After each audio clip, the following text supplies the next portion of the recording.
Joshua here. Hope you're all doing well, having a good week. Really enjoyed Easter service last weekend. That was awesome. Really enjoyed also getting to see a bunch of y'all on Zoom on Sunday night at 7. And so we'll be continuing to do that, have a short lesson, play some games, hang out. Hope you guys are really enjoying that. Please invite somebody, tell somebody else about it.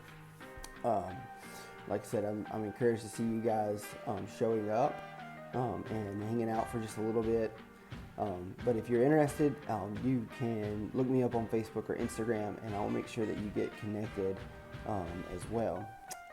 But this afternoon, I just want to share, something for you guys to think about while you're at home. So I was reading the other day. It's in Mark chapter 2. It's a story about Jesus, and he goes to preach in a home. And of course, Jesus is in the midst of his ministry, so there's lots of people there that are interested in hearing what he has to say, including the Pharisees, including the Jewish leaders. Of course, they want to, call him out, tell him he's doing something wrong. So they're there to basically find some way of convicting him.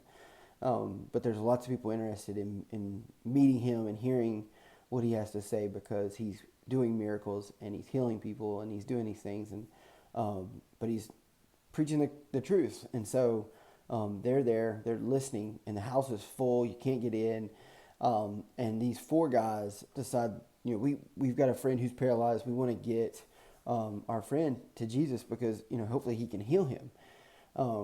And so they go to the house. They've got the friend with them, but they can't get in. There's no room even to get to the door sill to like even see Jesus.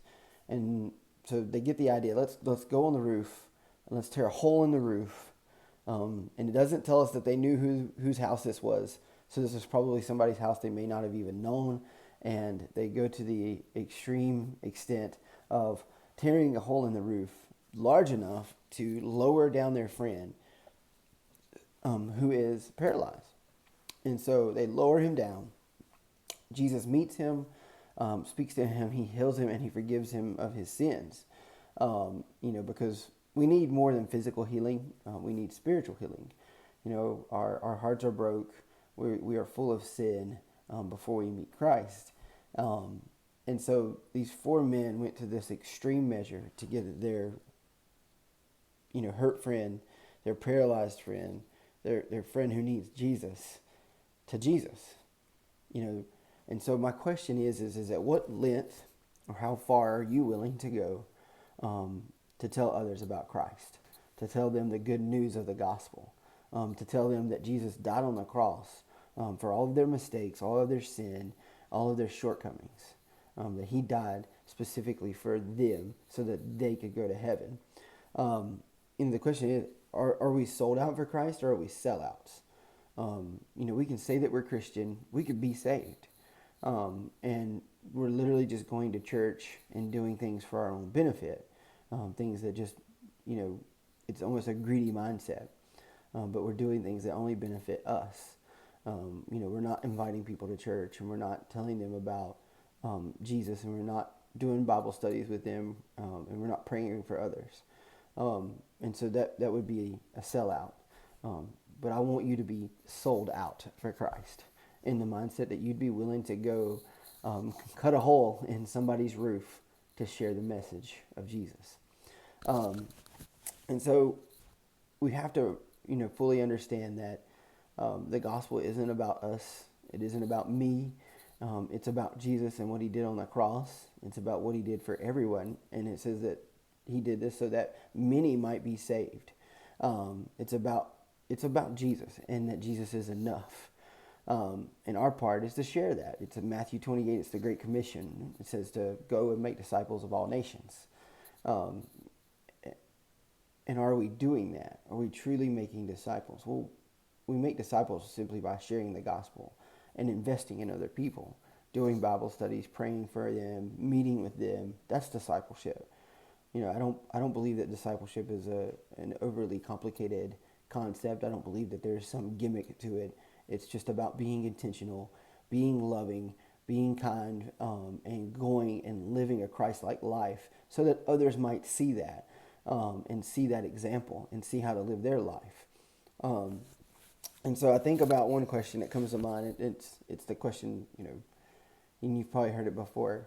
If you were put on trial for being a Christian, would there be enough evidence to convict? And you're probably thinking, well, oh yeah, my Facebook says I'm a Christian, or I'm a Baptist, or I go to church, and I've got pictures of going to camp, and I go to FCA and things like that. And that's fine. But would there be enough genuine evidence to convict you of being a Christian? Like, can people say, oh yeah, they've shared the gospel with so-and-so. They lead a Bible study. What kind of evidence in your life says, I'm a Christian and I'm going to extreme measures to tell others about Jesus? And so in other words, if you say you're a Christian, then who have you told that's not? I'm sure you can think of somebody, a classmate, a family member, maybe even somebody you work with, that doesn't go to church, that doesn't know who Jesus is. And I know there's a different, they've heard about Jesus. I'm not talking about they've heard about Jesus, or they used to go to church. Do they know them in their heart? And do they share him? That's the kind of person I'm talking about. I'm talking about somebody that doesn't know Jesus the way you and I know Jesus, and we have a relationship with him. And so I want to encourage you today, think about those people. Number one, pray for that person. Pray for their heart, pray for their mind, and then pray for an opportunity that you would be able to share the gospel with them. Whether it be through a Bible study, whether it be through inviting them to camp, whether it be inviting them to youth group or just church service, whether it be inviting them right now to just even watch online service on Sundays, or to join us in a Zoom on Sunday night. But pray about that first.